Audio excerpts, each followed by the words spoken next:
Mayang gabi mga kaigsunan. Ang topiko sa atong lesson mao ang ultimate loyalty, worship in a war zone. We will return after this short break. Meaningful gud kayo ba sa usa ka kinabuhi nga nagalagad sa Ginoo? Kay di man gyud kanunay Sometimes in the face of impending danger, that was the time nga ang mga katawan sa Ginoo ilang i-rededicate themselves ngadto sa Ginoo. So, kung magsulat ka nga nga magpinataka ka, there will come a time nga makatch ka nga Oh, yeah. hindi ginamoy mong isulat.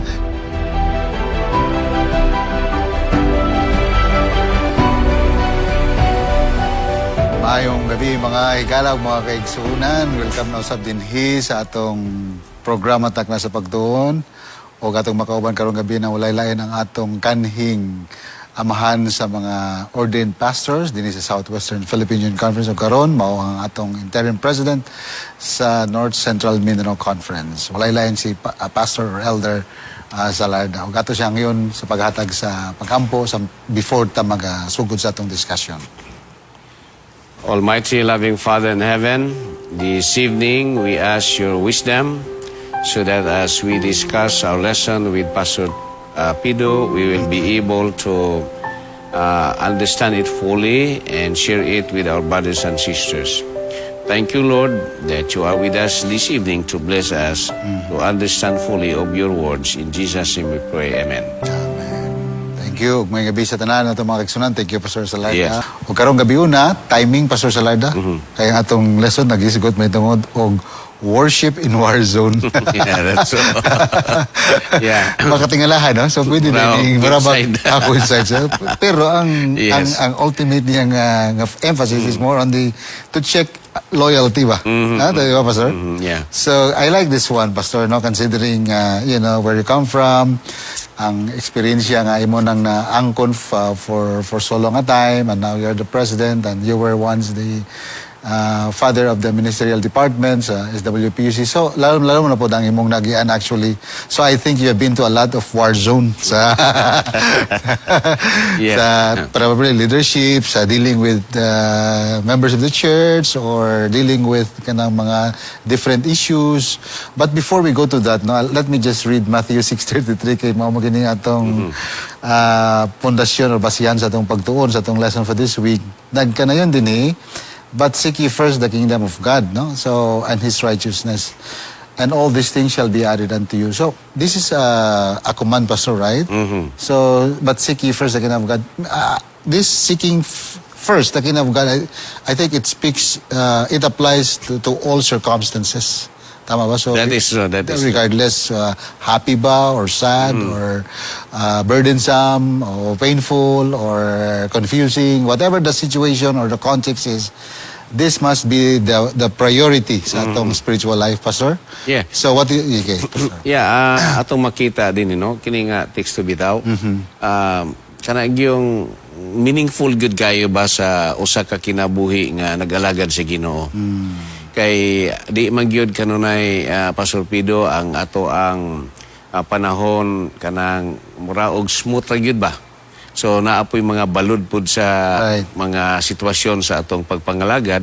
So kini nga text very applicable tungod kay atong makita nga in times of trouble God is there for us nga makasalig ta sa iya ba nga gikinahanglan gyud nato siya labi na sa mga panahon nga mura og mga crisis ba o sa pananga situation gikinahanglan gyud nato siya mo nang seek ye first good then you are going to deal it slowly sa mga situation and even in time of serenity kanang peace ba gihinumduman gyapon ta Kani gyapon ma-apply. kay crucial pod kayo gyapon kay Kasi makalimot sometimes ta. makalimot pod ta. So kini nga text is really a reminder for all of us nga in all circumstance himuon gyud nato nga partner ang atong Ginoo, siya gyud na sentro sa atong kinabuhi aron nga whatever tide in life secure ta kanunay. And I think, I don't know kung nagbiyahe mga kanina, no, na kay appointment na Yes. atinan.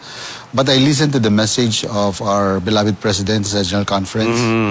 And the point yun nga yung emphasize is, gi-compare ba niya ang dragon o ang lamb? Oh, na yes. makita diya sa Revelation chapter 12, no, naman diha, and the other chapters sa Revelation, but specifically 12. Ingon siya nga, iyang analogies, which is very interesting. Kung ikumpara doon imong lamb ang dragon, layo daw kayo ang lamb. Yes. So, pildihunon gud siya ba? That's true. So, sa tutok pa lang daw sa dragon, pasig mo, hilak na ang adlok na mo. So, things like that. But the good thing about this lamb is, though you may look at it as something like, medyo wala gid siya arangan bitaw nga makabaton o kadaugan, but gipakitaan ta og kanang kadaugan, no, pinaagi sa iyang gahom kung giunsa niya pag-away buntog ang kaaway. Yes. So the same is true po sa tong lesson, Dr. Salarda here. Ningaw mo ko din nga we're going to look at some key points during Israel's presence in the Promised Land. Nana sila sa Promised Land? Yes, yes. Sa tong lesson, before sila nga mo start na po the wage of war sa ilang kaaway kay murag during this time mo gikondangan ang patay din kay tungod sa they were strangers. Yes. It was their first time nga nakaadto dito niya, dili pa gid sila taga dito. So Yes. kuang gid sila kanang threat sila sa paligid nga mga kanasuran. Yes, community. So, yes, but the thing is when the people ingon sa tong lesson rededicated themselves to the Lord, so sometimes in the face of impending danger. So how do you look at this? Ano sa imong taas nga eksperyensya sa pagpanrabaho sa atong church, I mean, how does this kanang impact ba? Kanang, unsa ang impact na sa imong life, Pastor? Kanang, rededicate ourselves to the Lord. Kay, in the ordinary human experience, kanang bitawng nanaka sa kalagitnaan, ingon nila, sa dako kay nga problema, Yes. sa dako kay nga hagit, or unsa man kana nga murag, kailangan gid siya og kanang utmost attention ba? Di ba naman na usahay? Yes. Kanang, manay mo itong mga butang, naay mo ka nga president, I think nakabahay na sa imong experience nga, niabot nga problema, nga dili pwedeng imo siyang i-put aside for a while, no? So, but here, it's one thing good about our lesson is, morning yun sa tong speaker ka na si caller, but ako lang si RA ko din sometimes in the face of impending danger, that was the time nga ang mga katawan sa Ginoo ilang rededicate themselves ngadto sa Ginoo. It's a different kind Yes. of approach. Yeah, ma-relate na to na Pastor Peter. Sige no? daw. Okay. Because in spiritual leadership dito sa atong church, naidaghang mga issue pod nga lisod gyud kayo nga itakol. It's really very hard. Okay. Kunya you seems nga unsurmountable nga dili gyud nimo mabuntog gyud ang mao nga problema. Murag wala gyud kay makita Murag nga wala hint man lang ano ba? solusyon. So murag wala gyud mo makita. Now imo karong ang your way out is only by faith and by trusting in God. Nga Lord, we have this problem. We have no competence nga amo ni nga siya nga ma-overcome ni siya. So now you fully trust in the wisdom of God and the miracles of God. Then ang mahitabo is you have to recommit yourself sa Ginoo and fully trust in Him.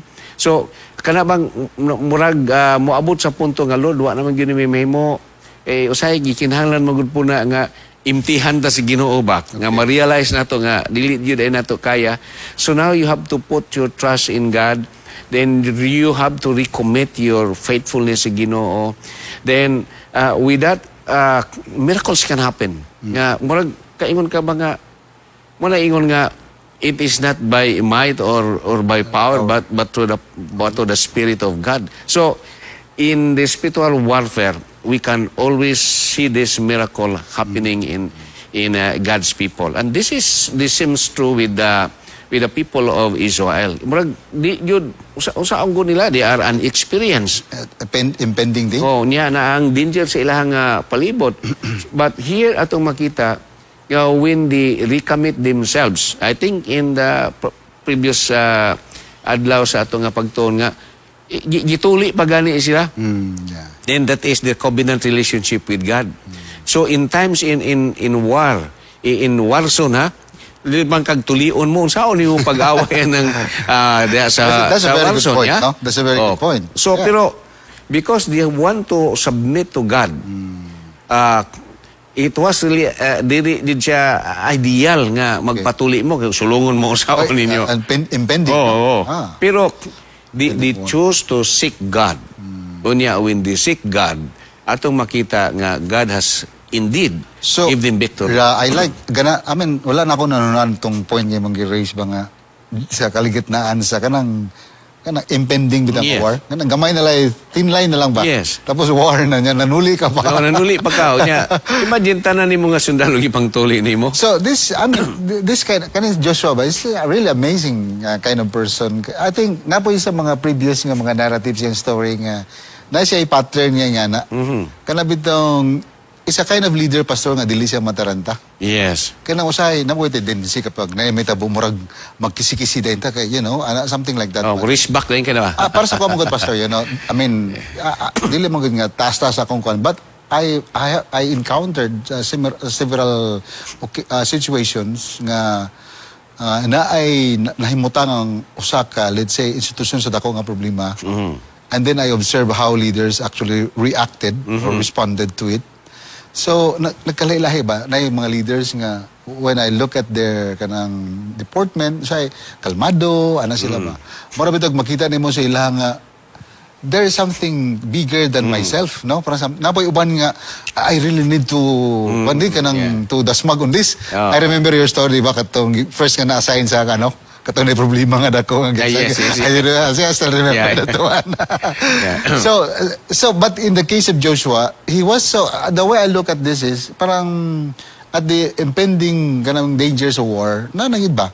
But just like what you said, nanuli pa. Nanuli pa. So I mean, how do you look at this? I mean, do they still have time to because it will take time, when you kanang circumcise and so on and so forth. Kay dili man pwede ang babae nga motuli. Yes.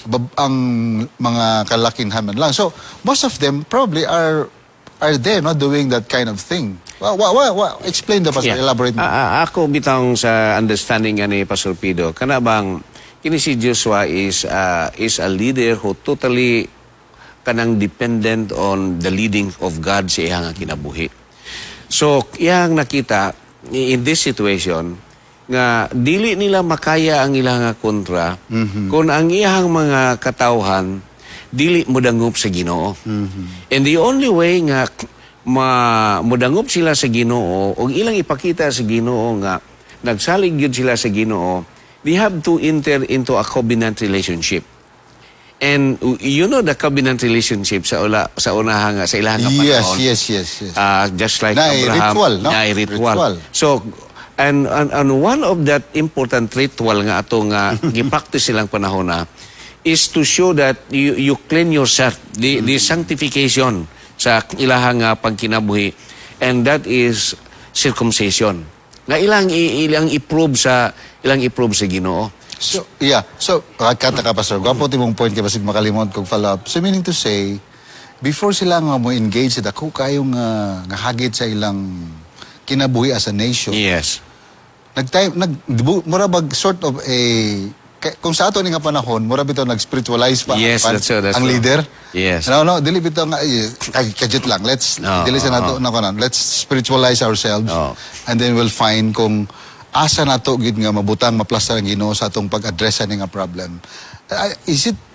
Does it apply to our kanang, have you experienced that, or I mean sa imong leadership asa nga area nga nahimo ni siya nga kanang bitawng realidad?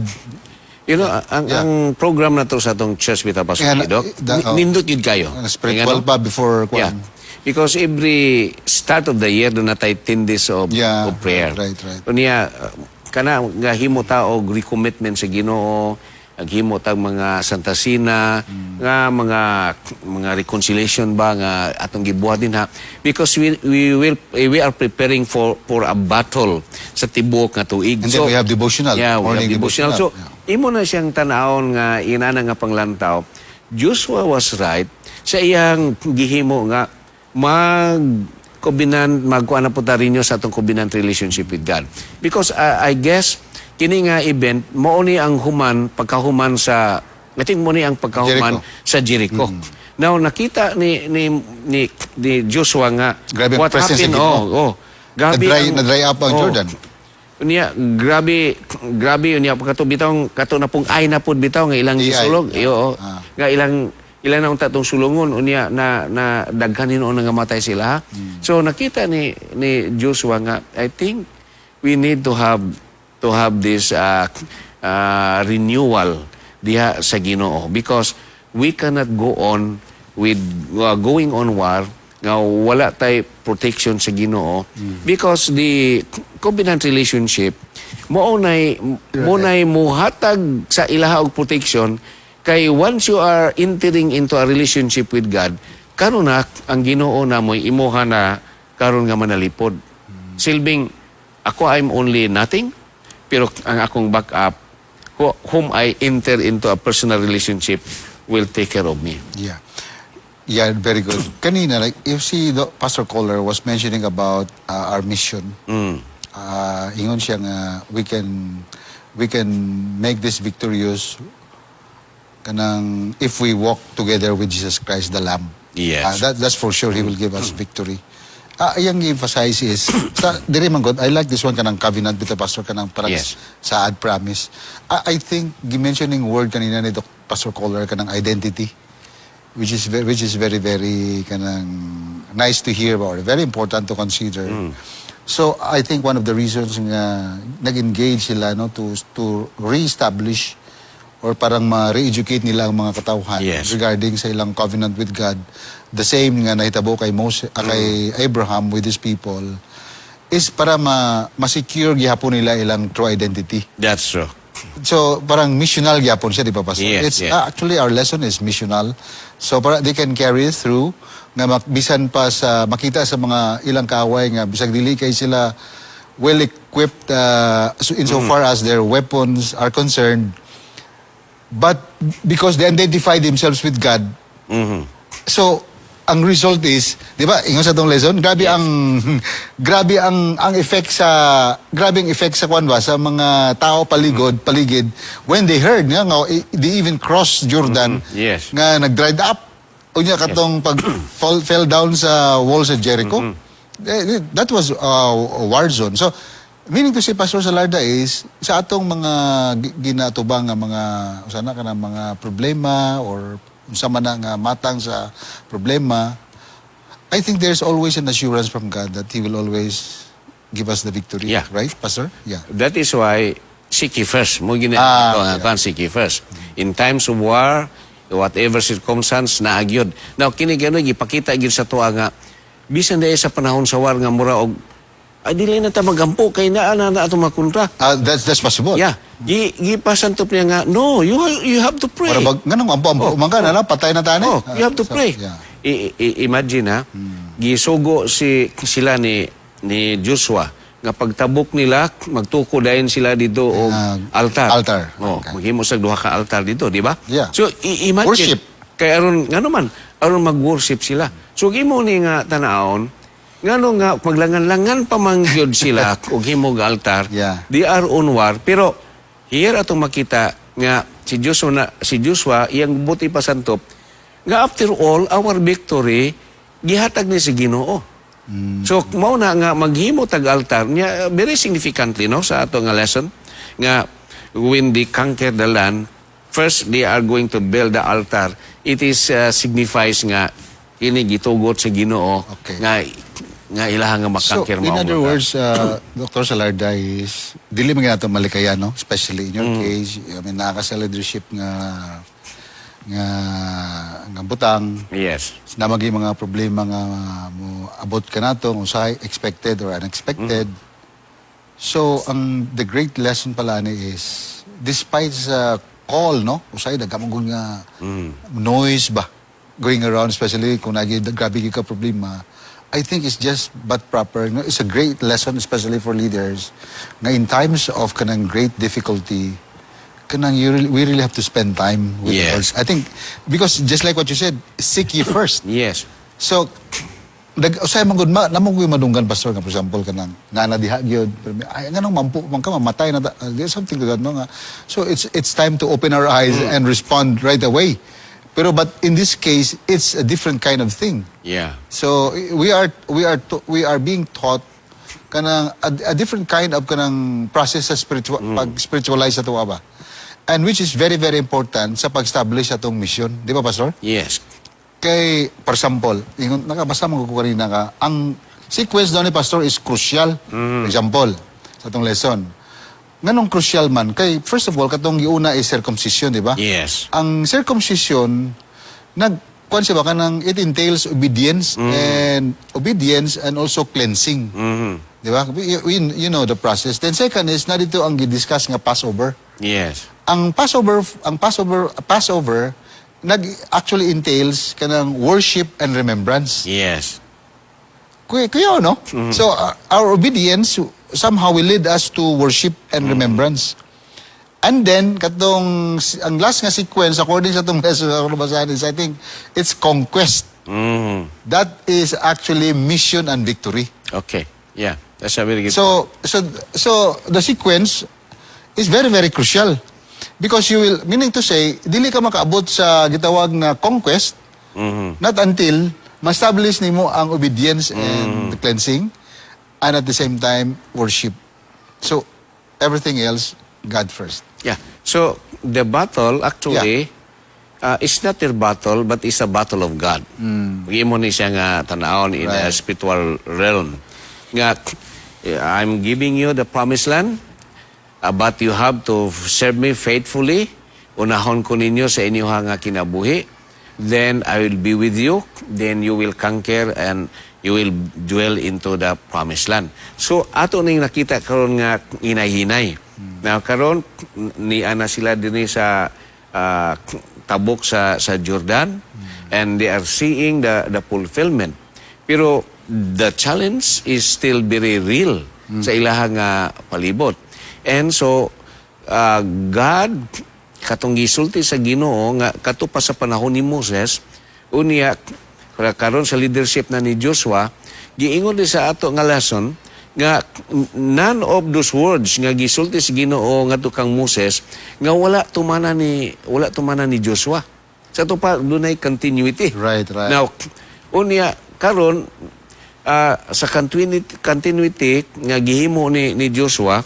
Now, gihimo pa gani si Joshua, di ba? O gisulat pa niya ang 10 Commandments gani sa mga bato po dahil sa palibot para nga ma-remember ang mga tao. So, they are remembering how God was gracious to them in the past. Labi na paggawas nila sa liberation gikan sa Egypt yun. So, now they remember, gusto nang hinumduman nila, panunduman si Ginoo, naghimo og altar, aron nga ilahang daigo ng Ginoo.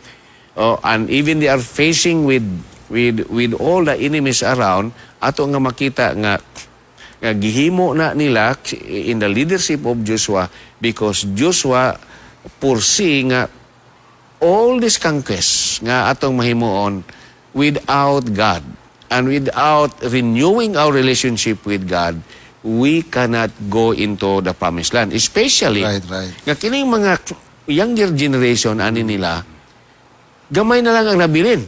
Kaya ang original nangamatay na. Katong nag-enter into nag-enter o kanang spiritual covenant with God, patay na. Uman na kuan sila. During the 40 years. 40 years patay na. Ang nabilin new generation. So they need to have that renewal of their covenant relationship with God. Aron nga ang continuity sa plano sa Ginoo for His people at the time, mahimo gyud nga kanang victory o conquest, mahimo gyud nga ma-fulfill. So, yeah, right. I don't have any problem with covenant. Another challenge for me is kanang circumcision. Yes. Di ba? Sometimes I ask the question, why circumcision? I mean, God could have ask people to do another thing other than circumcision. To establish His covenant. Pero nganong dito mo ginasulod ang Ginoo sa circumcision thing? It still plagues part of my mind. Although I now see the light of this, but sometimes I ask this question, nganong dito mo ginasulod ang Ginoo sa circumcision? No? Kung just to establish the covenant with them. Why that thing? Yeah, because Have you asked, I don't know how this. That's true, no. Pero ang part man gud sa circumcision sa atong hibalaan Okay. nga kanang of course nag-establish ka nga you are God's people. So ang ingon ng Ginoo, you have to get circumcised. And when you obey that, nag-submit ka sa iyang nga will, then sunod it signifies nga doon ay gitawag nato og kanang sanctification. Kay ang circumcision, it's always kanang link with kanang sanitation. So sa to pa, ang sanitation also, Yeah. i-link mo nato na siya sa sanctification sa kinabuhi. So meaning to say, gigamit na sa Ginoo because mas ang impact niya mas kwan ba? For God nga, for God to be able to let His people understand the covenant with Yes. them. Kay just like what you said sa physically speaking, there is a part of the flesh pang good nga mo i-cut off. Yes. Diba? When you do that, of course, ang end result na is kanang purity, cleanliness. Yes. So, cleanliness can also symbolize purity. So, siguro, when they are having that kind of experience, it's easy for them bitaw nga makauna-una sa spiritual nga implication of that relating to purity. Right, Pastor? Yes. So, yeah. Pastor, Yeah, sige daw. kato bitong imong giingon nga identity. Aha. Now, God would like that His people will be identified as clean. Yeah, okay. God would like to identify Different His people from others. from others nga different. So now this is their identity nga gihatag sa Ginoo sa ilaha nga ang kalibutan during their time maila sila nga this is my people, they are circumcised people, they are clean people, and of course not only clean physically but they are also clean spiritually. So they are going to bring honor in my name sa tibok nga kalibutan. I think that is one of kada sigurong mga punto siguro nga That's ato good. makita. And I noticed nga these people are very submissive. Because I think, not just for the physical reason, but more than that, also for the spiritual thing. Katong gingamit Yes. nga identity, nga kaning gihimo nga sana kanang cleanliness, physical aspect of that. There's a part of the skin nga igalabay, so now it becomes new, bago na siya, limpyo na siya, so then it leads to the idea of purity. So, sana nga panghuna-una, murag gilid bitaw sila sa Ginoo. Actually, kung imong tanaw ng context, pastor, akong maning kita na tanaw, wala, I mean, ang iyang emphasis gyud is more on the kanang symbol ba? Yes, that's true. Di ba kanang purity? Something to that effect. So, just like what you said, katong kanang gipaka matarong sila sa Ginoo. Yes, So, sure. when the moment they do that, it will, just like what you said, it will actually bring a message of their obedience to God. Yes. Because that command is not just for the physical thing, but more than that, it's for the purpose of kanabitang para gyud ilang mahibalan ang kabubuton sa Ginoo nga gusto niya nga matuman nila. And kanabitang dapat ma-purify ang ilang kasing-kasing. Yeah. Right? Yeah. So I think that's the one. Sige, Pastor. Doon ako'y iabot nga pangunahon na, Pastor Pedro. I don't know, Yeah, po sige yun na. Sige na, sige, try. Sige. Nga, circumcision, doon ay blood, di ba? Ay, Doon ay right, blood. sige. Now, when God enter into this kanang covenant relationship, now God has promised nga He is going to give His Son, the Lamb of God. It also point to the blood, Okay. to the sacrifices of Jesus. So it means nga, so I look at it nga, when we are circumcised, ni enter ta o usa ka relationship, it's really a bloody. Yeah, it It's is. a bloody Especially during that time nga wala anesthesia. Yeah. So bloody siya nga. So ingon ana pod nga ako nakita nga when God promised for salvation sa iyang mga tawhan, iyang ihatag ang iyang kaugalingon nga blood dito sa Calvary for our salvation. So imong ma-connect nimo nga this is a very important symbol. And that blood, that was the blood that cleansed us from all our Yes. sins, Oh. righteousness. Kay kato nga blood nga Yes. circumcision nato, mura ba og nagtudlo pod nga sa blood ni Jesus dito sa Calvary nga mao jud to siya pod ang maghatag nato That's a very og, good, yeah. assurance of salvation. Really, para sa kuha, pasar na siya kay Komana. There's nothing in the presentation that violates the principle of redemption. Pero kita na ako, nag-mention mo ko ka ng hygiene, Pastor? Yes. Na, akong gi-research siya ba kanang biological ug medical view. Kanang regarding circumcision. Ako lang ko kay di mo ko medical Yes, person. that's true. Yeah. Ang usa sa mga mga benefits siguro, mga benefits and findings is kaning circumcision reduces risks of infection. Kanang urinary tract infections and other things. You know? The number 2 is it promotes hygiene. Yes. So it really gears on the idea of cleanliness. Yes, that's true. And then third is has potential preventive health benefits. So, may kay gino, no? Ako bitaw, Pastor, I think, nagasigi kog lang tawanan ba, lisod jud kayo i-deny nga walay Ginoo. I mean nga naay Ginoo. Yeah. Very difficult. Kaya kung magpinataka kag sulat ani, Yeah. kay ngano man nga I mean, wala mag-explain si Ginoo ang scientific. Yes. Ani, kay they are not ready to, Yes. you know, kay they didn't have the scientific mind to understand this.